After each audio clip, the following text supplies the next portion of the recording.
Орнод их сургууль 2003 оноос эхлэн хятад хэлний сургуульд зохион байгуулж гисэн бөгөөд өдгөө 170 гаруй хятад хэлтэй боловсон хүчин бэлтгэн хөтөлбөрийн зах зээлд нийлүүлэн ариун туршлагыг хөрвүүлээд байна. Үйл ажиллагааны нээлтэнд орнод их сургуулийн захирал хатагтай ондөр маань нээлтийг эхлүүлж үргэлжлүүлэн хятад хэлний оюутан сурагчид юу сурч мэдсэн зүйлээ сургуулийнхаа багш оюутнуудад урлагийн намраар үзүүлсэн юм. Одоо дорндын хүүхдүүд бол зөвхөн дорнд аймагта дорнд их сургуультай хятад хэл сурахаас гадна хөлбөмбөр дээд сургуультай бол бид бол хамтын ажиллагааны гэрээтэй ажилладаг. Дорнд их сургуулийн хятад хэлний орчуулгын хөтөлбөрт суралцж байгаа оюутан бол 3 дугаар курстэй нэг хичээлийн бүтэн жил хөлбөмбөр дээд сургуульд суралцдаг. Тэгэхээр манай одоо оюутнуудын хятад хэлний ярианы болоод бичгийн орчуулгын түвшин бол нэлээд өндөр болдог. Гэхдээ мэдээж бас тухайн бас оюутнаас өөрөөс нь бас их шалтгаална. Тухайн оюутнууд өөрсдөө хичээж мэрийгээ сурсан тохиолдолд сургууль одоо сурах нөхцөл хэмжээнд бүрдүүлж өгөөд төгсгөл бол ажлын байр нь бол бэлэн байгаа. За дорн дэх сургууль бол хятад хэлийг түгээн дэлгэрүүлэх нийгэмлэгээс бол 4 хятад багш ажилладаг байгаа. За мөн одоо манай дорн дэх сургуулийн хятад хэлний хөтөлбөрийн багш нар бол нийтдээ 4 багш бол одоо бүгд хятад ард улсад бол яг энэ чиглэлээр докторантурт суралцж байна. Удахгүй мөн одоо төгсөж ирнэ. За энэ хятад хэлийг одоо суралцж эхэлснээрээ бол дорн аймаг болон зүүн бүс нутагт бид бол хятад хэлтэй хятад хэлний орчуулагч нарыг бол одоо бид бол бэлтгэн нөлөөлж байна. Мөн одоо энэ бүгд залуучуудын хятад хэл сонирхон судлах энэ одоо үүсэд бол манай төгсөгчнөр буцаад одоо бас үүрэг оройлттой бас оролцож байгаа. Өнөөдрийн бас хятад хэлний олимпиадад хамгийн бага насны 7 дугаар ангийн хүүхдүүдээс оролцсон амжилт гаргаж байна гэж хэлж байна тийм ээ. Энэ хүүхдүүдийг манай төгсөгчнөр одоо буцаад өөрсдөө төгсөөд дараагийн одоо шавнараа залгамж халаагаа одоо бага наснаас нас бэлтгэж байна. Сайн байцгаана уу? Би Монгол улсад хятад хэлний багшаар ажиллаж байгаа цаав багш байна. Өнөөдөр манай сургуулийн хятад хэлний хөтөлбөрийн 15 дахь удаагийн хандсны баярын үйл ажиллагаа зохион байгуулагдлаа.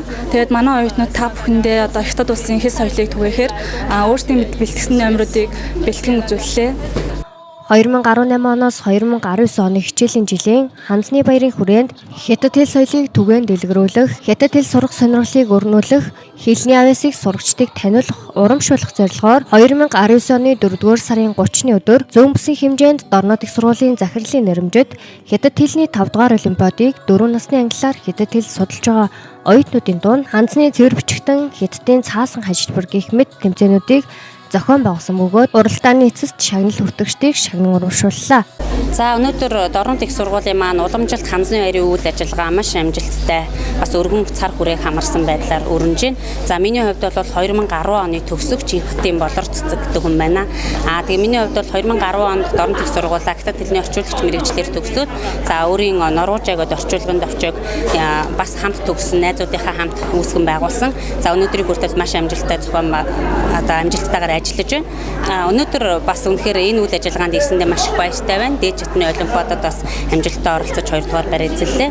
За тэгээд Дорнод их сургуулийн маань энэ хятад хэлний салбар бол жилийн жилд үнэхээр өргөн дэлгэр илүү одоо агцтай цар хүрээг хамарсан ийм үйл ажиллагаа болдог байгаа.